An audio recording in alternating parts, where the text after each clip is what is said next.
Hello everyone, this is Andrew. Welcome to Keen on America. On July 4th, 2026, America will be 250 years old. An anniversary that will, no doubt, be greeted with a mixture of celebration, contemplation, and resignation. In Keen on America, Andrew talks not just about the American past and present, but also speculates on its future. What, Andrew asks, will be the 21st century fate of this now venerable American Republic?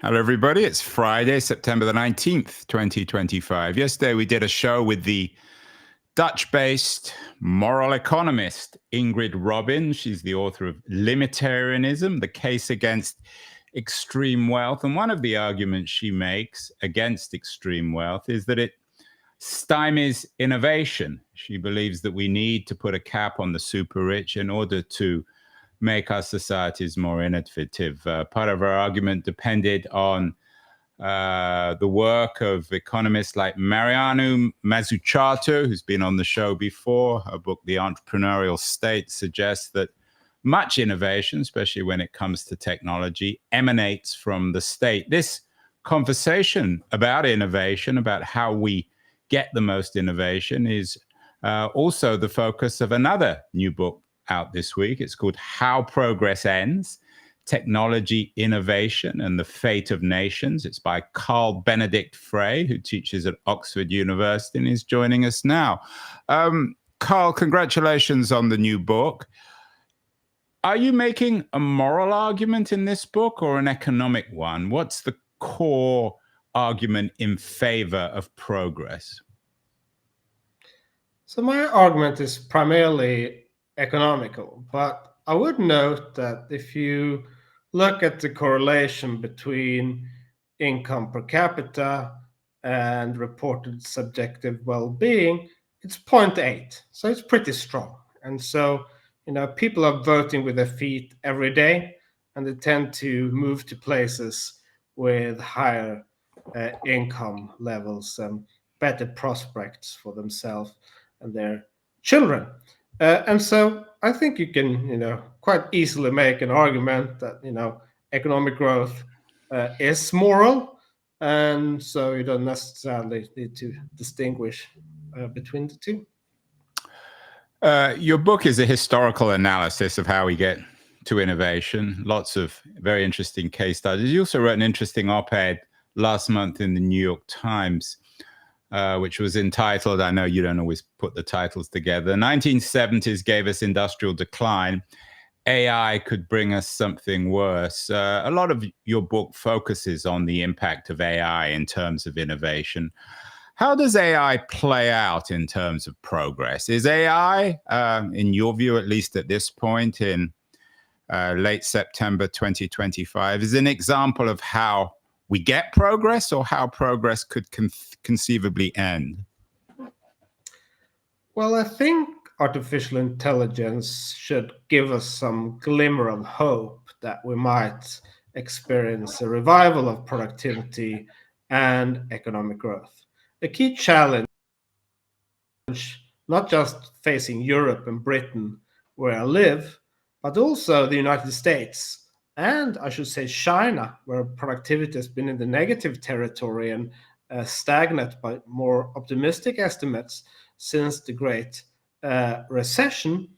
We would need a little bit of a boost to deal with a lot of our problems, whether it's demographic challenges, whether it's our public finances, whether it's the need to boost defense spending.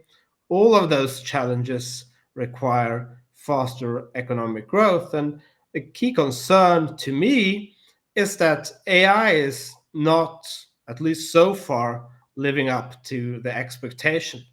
And in fact, the computer revolution did not quite live up to the expectation either in terms of economic growth. If you think about it, it's hard to think of anything more transformative than the personal computer and the internet. It essentially allowed us to connect the best talent in the world, the best academics, researchers, inventors, and it gave people essentially the world's stored knowledge in their pockets. And yet we just see a little blip, an upsurge in productivity in the US that peters out after a decade, and we don't even really see it in Europe. All this reminds me of that.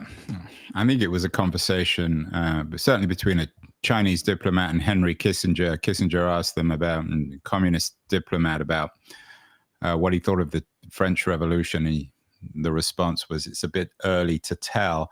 I wonder whether it's certainly too early to tell on the internet. Of course, the book about bubbles that I've often referred to, Carlota Perez's Technological Revolutions and Financial Capital, suggests that the internet, like AI, is a kind of bubble, creates all this excess capacity, which is eventually used. So in time terms, Carl, how do we measure progress when it comes to something like AI? You say they've been exaggerated, but there are all these crazy boosters out here in Silicon Valley about AI. Lots of skeptics too, but it's going to take decades, maybe even centuries, for the real impact of AI to work itself out in the same way as the Industrial Revolution worked itself out over decades and centuries. If we were having this conversation in the early part of the 19th century, we might be discussing something quite similar. I think that's right. So technological revolutions take time. It took a century for steam to deliver its full impact to economic growth. It took around 4 decades for electricity to show up in the productivity statistic. We saw a similar trajectory with ICT, and so it stands to reason that it will take some time for AI, and we shouldn't, in a way, expect a huge upsurge already. But I'm also not sure that it's just a matter of, hang in there and wait and the gains will follow. I think it really depends on what we use the technology for. And so, if all we've done since 1800 was automation, we would have productive agriculture, we would have cheap textiles, but not much else, right? We wouldn't have antibiotics, vaccines, rockets, computers, airplanes, cars, etc. And so most wealth, most progress, most growth comes from doing new and previously inconceivable things. It comes from developing new types of industries. In the mid-20th century, where we saw the largest upsurge in productivity growth, we created entirely new industries. The automobile industry was the largest enterprise the world had ever seen. And it created, in addition, a host of industries supplying all the components that go into making a car, a host of new industries making the machine tools to make the components, a host of new industries around electricity, and essentially every gadget we have in our kitchen stems from that era, and there was an industry behind it. Created road commerce, tourism around personal transportation. And we haven't seen anything like that scale with the computer revolution yet, and certainly not with AI. And most of the applications I can think of are certainly about processes and automation, not new types of activities. So, well, maybe they will arrive, but it's also possible that they don't. And I think in part depends on, competition and dynamism. Yeah, it's interesting, Carl. You know a million times more about this than I do. You're a scholar of this stuff, and in fact, you were on the show 6 years ago talking about similar themes. Back in September of 2019, you had a new book out, The Technology Trap: Capital, Labor, and Power in the Age of Automation. But I'm not convinced, anecdotally, that you're right on the computer revolution. Maybe we don't look in our kitchen. I take your point. Maybe our kitchens today in 2020 look not that different from our kitchens of 1950 or 60 or 70. They have the toasters and the ovens. We still drive our cars. But the impact of technology in our culture, in our politics, in our society is so profound. We did a show earlier this week on millennials, and the author of the book, who's a millennial himself, all he could talk about was screens, the impact of screens on loneliness, on anxiety, on how we think about oneself. So I would argue in broad terms that maybe outside quantifiable economics, the computer revolution, particularly the networked internet revolution, is having a massively profound impact on how we live. I agree with all. I agree with all of that, and I'm struck that the examples you mentioned about loneliness and screen time are things that we, rather think of being negative developments rather than positive ones. And I struggle to recall people, worrying that people tend to spend too much traveling and in their cars when the automobile arrived. So I do think that we haven't seen that much of an upsurge in productivity and innovation as a result. But Carla, again, I'm jumping in here. I mean, you and revolution. I are having this conversation on the internet. It's being broadcast in real time. You're in Oxford, I'm in San Francisco. To us, this is just another day. We don't give it another thought. I mean, had we presented this idea to each other, if we'd have been around in the 60s or 70s, we'd be utterly amazed. So there are real consequences of this. I take your point on the negative aspect, although there was all sorts of negative narratives as well about the automobile in the 60s and 70s, which in some ways were realized. No, I agree with you. I use the internet on my computer every day, hour, so I would guess, and probably every minute. You're probably on your machines as much as anyone. You probably researched this. I mean, could you have written this book, How Progress Ends, without Google, without access to network technology? It would have taken me a lot longer, but people did write. I take your point on that. But look, I've benefited an enormous amount, and in a way, that's my point. These are really astounding technologies. So as I said earlier, well-stored knowledge in my pocket. I can speak to some of the most brilliant people in the world, including myself, Carl, right? Exactly. That's what was exactly the point I was trying to make. And so, that's extraordinary. But it's even more extraordinary in a way that we don't see it either in the productivity statistics or in measures of breakthrough innovation or in research productivity, right? So it takes 7 times as many engineers today to produce Moore's law as it did in the 1970s. And in a way, you can expect that to happen in a given industry over time. Progress becomes more incremental. But we're seeing it in the macroeconomic statistics too, the same stagnation. And so that is what I find so striking, so worrying, and what leaves me thinking that we shouldn't, depend on AI revitalizing economic growth, or at the very least, we shouldn't take. So it's ironic, even if we supposedly live at this time of exponential technological innovation with AI. We do shows on it almost certainly every week, sometimes almost every day. Your argument is that in How Progress Ends is that in the 2020s are more like the 70s. We have a lot of technology, but that doesn't guarantee progress. Is that the argument in the book? Well, the argument is mainly that institutions need to adjust to technological changes to be able to explore and exploit them as they emerge. So, I'm certainly not the first person out there to write a book about the wealth and poverty of nations, but I do think that this framework that I'm trying to outline is important, because most of the factors that economists and scholars of development tend to point to are basically fixed or relatively static over many decades. So some scholars argue, for example, that geography explain differences in economic performance across space. Yet the geography of the Soviet Union, for example, was the same in the 1950s when it grew rapidly, and in 1991, just before it collapsed.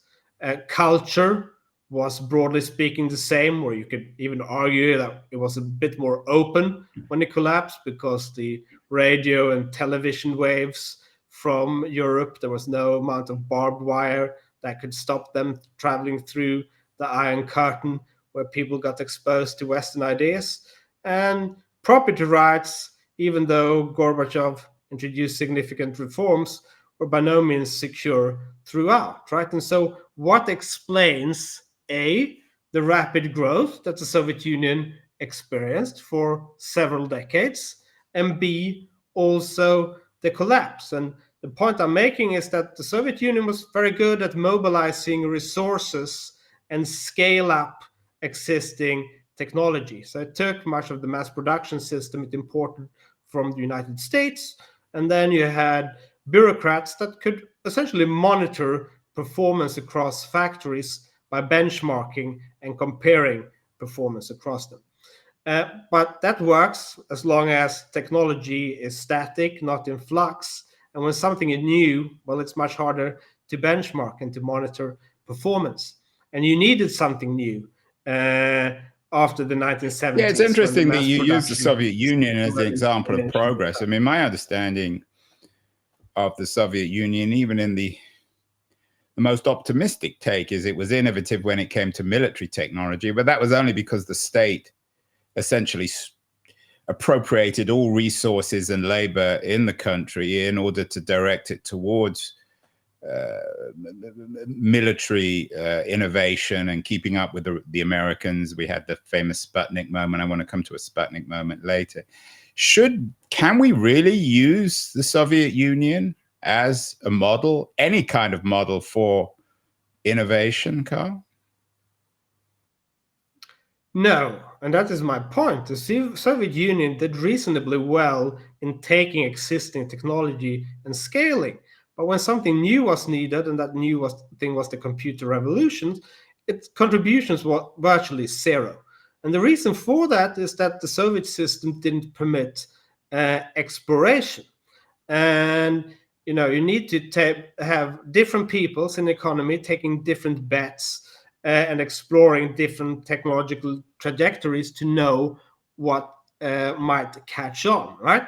And so if you were an aircraft engineer in the Soviet Union, you could go to the Red Army and ask for funding. If they turned you down, there were 2 or 3 other places you can go. If they turned you down, your idea would die with you.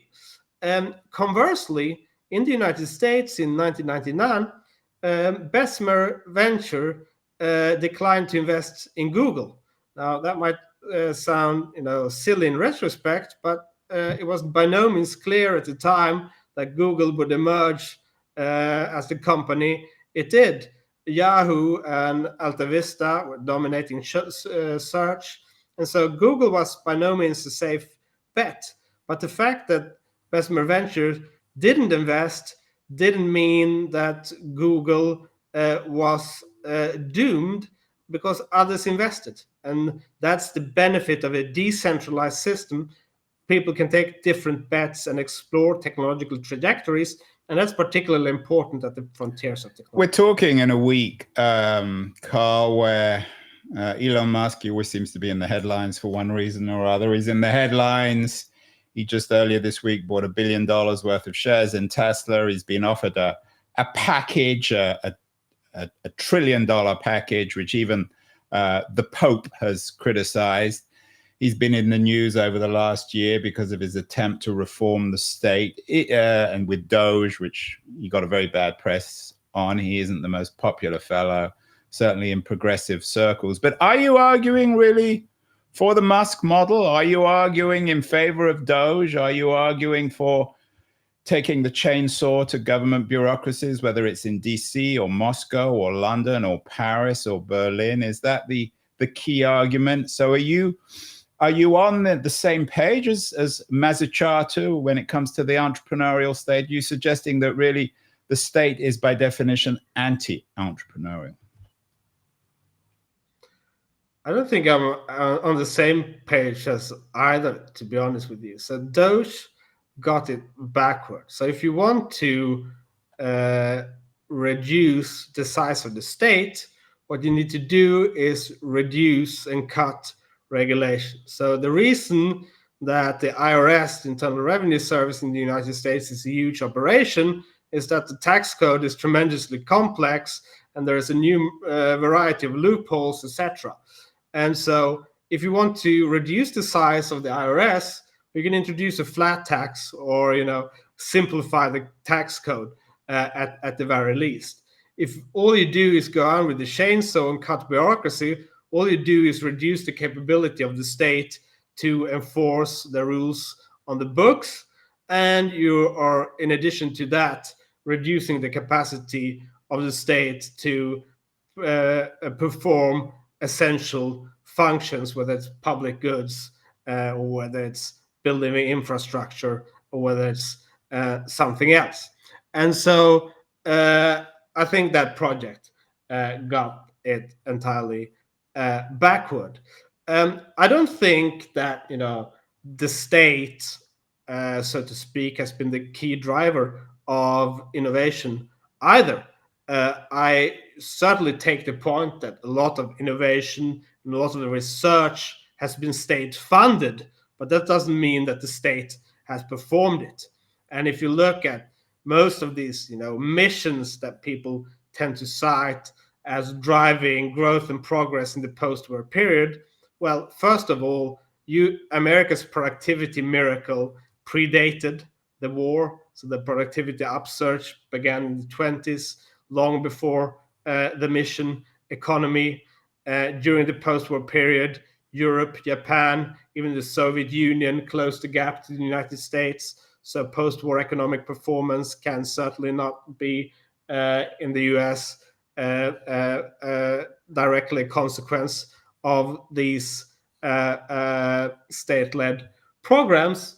And if you look at perhaps the most transformative publicly funded technology that emerged as a predecessor to the modern internet, well, that was very much done by Licklider. The conceptual ideas for it were created before he joined ARPA, and there was certainly no plan whatsoever to create the modern internet. In fact, ARPA would probably have been a failure had it not been the case that the United States had a decentralized network of universities competing for jobs and competing for talent. That was the foundation for everything. And so my argument is not so much the state should do it or the private sector should do it. We should think about whether we provide funds in a decentralized, competitive manner or not. And that is true for both public funds and private funds. And you compare two American cities in terms of reinvention, Detroit, which is often used in these sorts of arguments, and Boston. What can Boston and Detroit, or the Boston and Detroit models, tell us about how to successfully innovate as opposed to perhaps stagnating? So I draw a contrast in the book between Silicon Valley and New England, broadly speaking, which was the center of the second industrial revolution. And I make the point that Silicon Valley was more competitively organized. Part of that reason was that in California, non-compete clauses were unenforceable, which meant that when Shockley Semiconductor did not perform as some of its engineers expected, they could leave and set up Fairchild Semiconductor. And then later on, two of those employees could leave to set up Intel. Actually, three, if you add Andy Grove, of course. He wasn't the founder, and we got Moore's Law out of it and all the rest of it. Yeah, so go on. Indeed, and that job hopping was absolutely essential to the renewal of Silicon Valley. But Detroit and Michigan went in the opposite direction. it actually made non-competes enforceable back in 1985. And as a result, the dynamism of the region declined. And so I make the case in the book that that's really a key driver of dynamism in the Bay Area. It's not so much that it received a lot of state funding, which it did, but even more of that went to the Boston region. And within California, most of it actually went to Los Angeles rather than the Bay Area. So yes, that played a role too, but it wasn't the decisive. And so, what does that teach us today? You talk about the current challenge of San Francisco, New York, Seattle, other service capitals laying the groundwork for innovation. What advice would you give city managers, innovators, people investing in new infrastructures for innovation, new wealth, new progress? So I think a lot of people mistakenly believe that today's service capitals like New York City and London are relatively safe because they're protected by diversification in a way that, let's say, Detroit or Pittsburgh wasn't. But in this case, the disruptor AI is a general purpose technology. It cuts across a range of functions and industries. And I think AI in its current form is far from perfect. It still requires a human in the loop, but it makes many things that used to be hard much easier, whether it's writing, financial modeling, coding, etc. And what that means is that more people can perform it. So I often make the point that it's a little bit like what Uber did to taxi services. With the arrival of GPS technology, knowing the name of every street in New York was no longer a particularly valuable skill. And then with the Uber app matching supply and demand, basically anybody with a driver's license could get into his or her car and top up their income on the side. And as a result, we saw incumbent taxi drivers' wages fall as a consequence.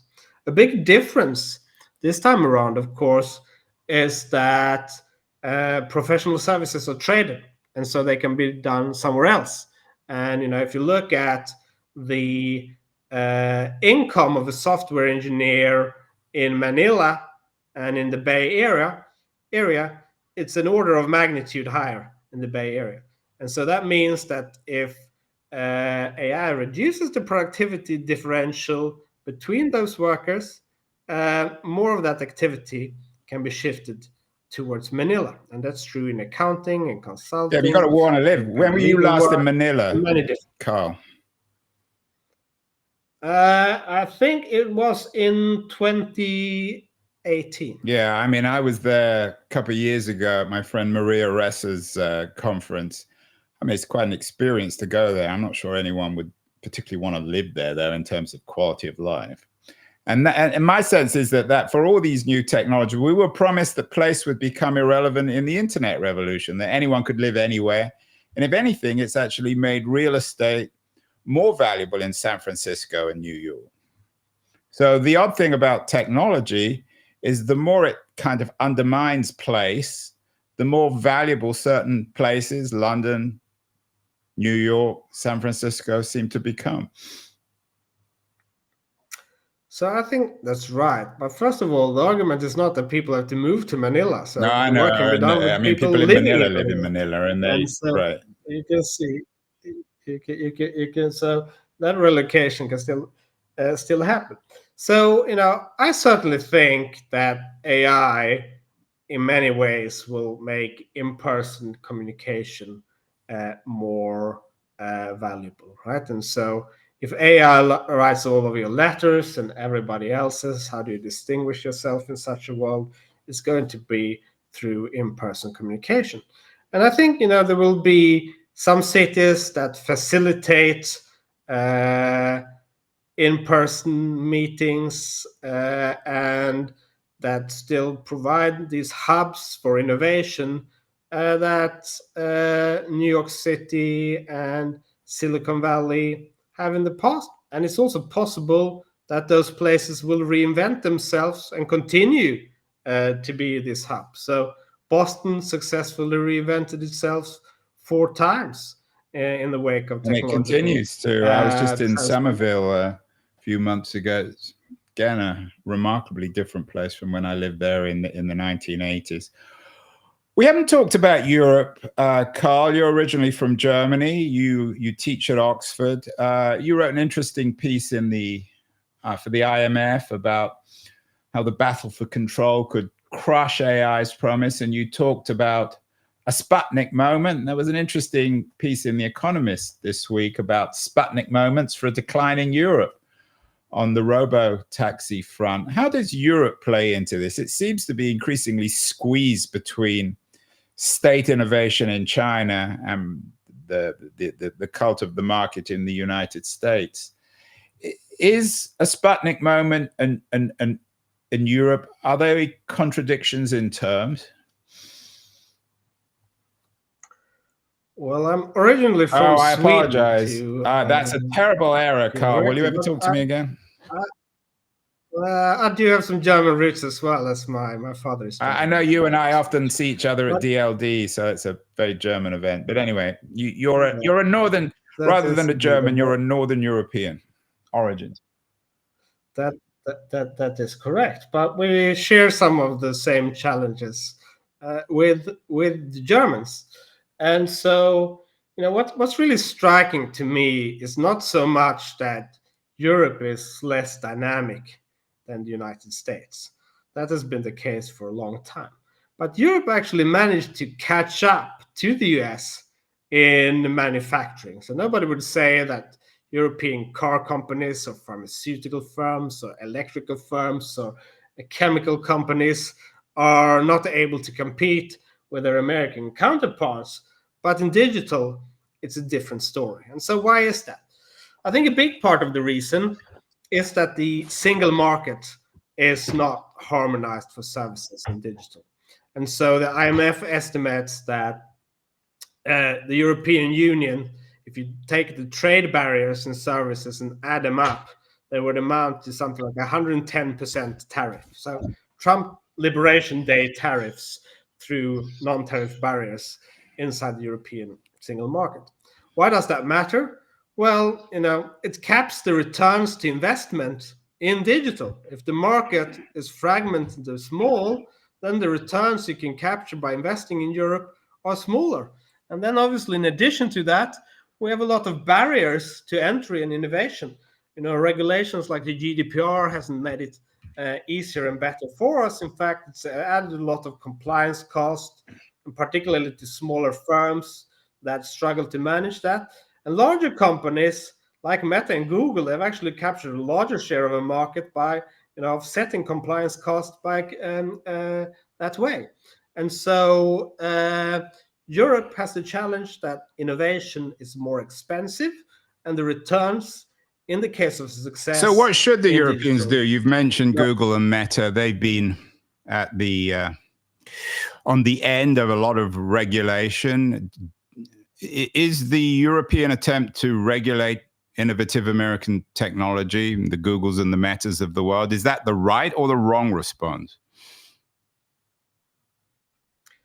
Look, Europe is not going to get richer by leading in regulation. No, there are good reasons to care about harms from AI and, want to regulate certain aspects of it. And most reasonable people will agree that you don't want LLMs trained on dangerous information, for example. And so you need to have procedures in place whereby you can make sure that foundation model providers don't do that. But Europe at the moment has a real growth problem. The US has a growth problem too, but it's not as bad as in Europe.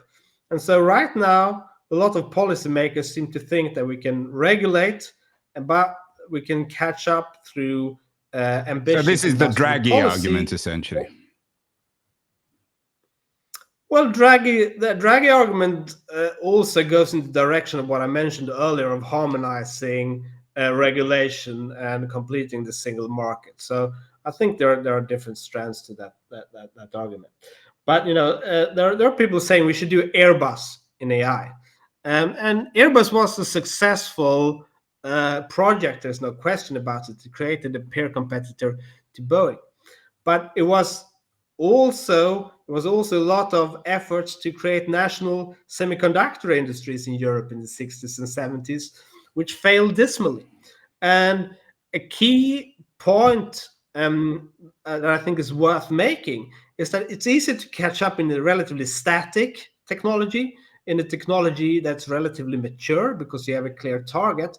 It's much harder when the target is moving and the pace of innovation is rapid, because you might invest in the infrastructure needed for large language models, but maybe the future of AI is small language models or something else, and we don't know. And therefore, it's not, I think, advisable to pool resources the same way that you did with Airbus into one technology when you need to. So what's the model? Your book comes with a nice blurb from Tony Blair, who's hardly a paragon when it comes to, it seems, any kind of innovation. Are there models in Europe that work? I mean, you said the Airbus for AI won't work. Where can we look for models for Europe to reinvent itself and to actually keep up with the US and China, or offer an alternative model? Well, going back to my previous point, I think you need to ask yourself, why do we not have these companies in Europe to begin with? And the reason is we need to harmonize the single market and services. That's the most important thing that needs to be done. And so, you have to fix the preconditions. We have to get rid of regulations that, create excessive burdens for startups setting up. And we need to give our universities more autonomy to compete for talent with the United States. We now have a golden opportunity in Europe because the United States has shot itself in the foot with its funding cuts for universities. So we now have a golden opportunity to attract talent. And we're not so rather than a Sputnik moment, it's perhaps a Sputnik opportunity.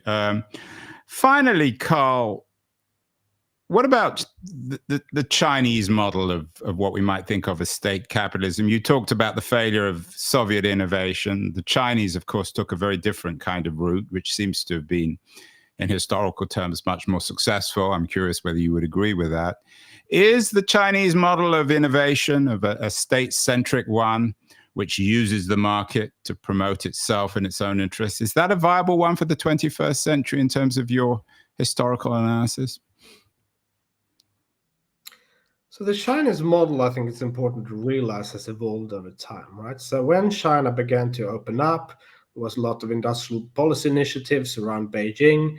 They didn't work particularly well, but there were also a lot of experiments in the South with new economic, with special economic zones, which allowed some provinces to integrate into global markets.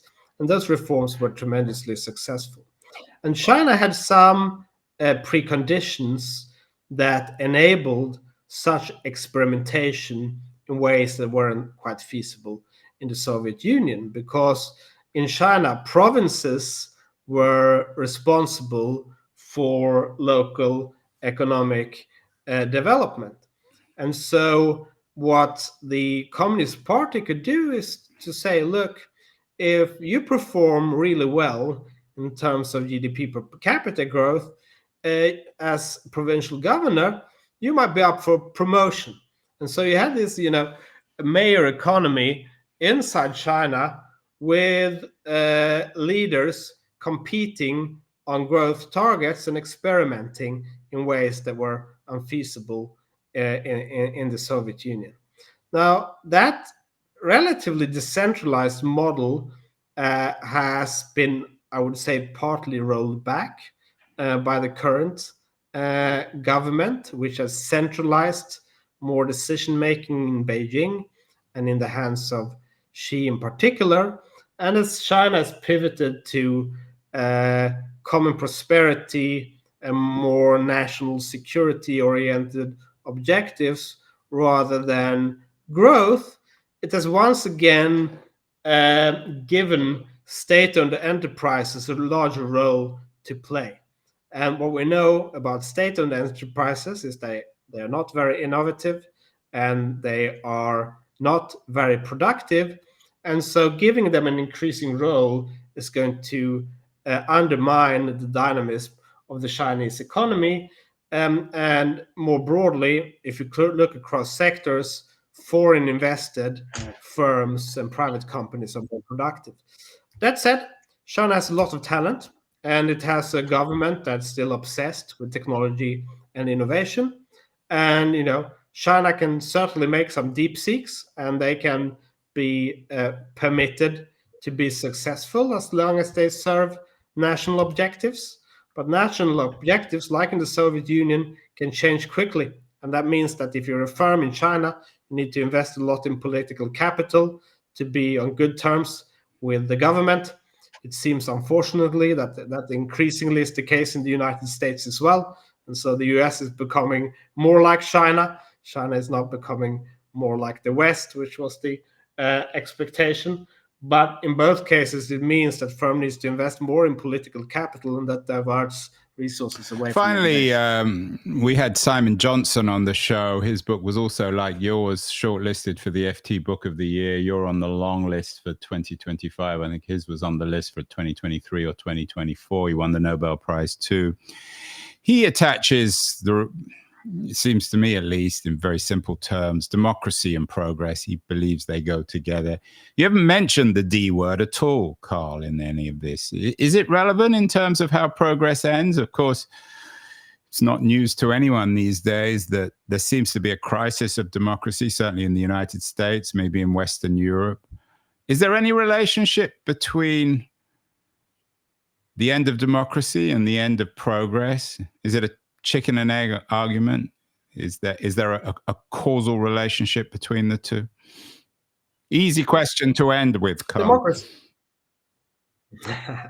Democracy is relevant, and this is not my own research. It's research by Darren Acemoglu and others. But yeah, and his book with, I think they won did they win the Nobel Prize together? Exactly. They won the Nobel Prize together for different strand of research, but they have research showing that democracies tend to grow faster. We also have other research showing that if you look among autocracies, institutionalized autocracies rather than personal autocracies tend to grow faster. And so if you have a party apparatus that's able to remove underperforming executive, and you have a meritocratic civil service that can carry out essential activities, then those autocracies do better than autocracies that revolve around a single person. So that distinction is meaningful as well.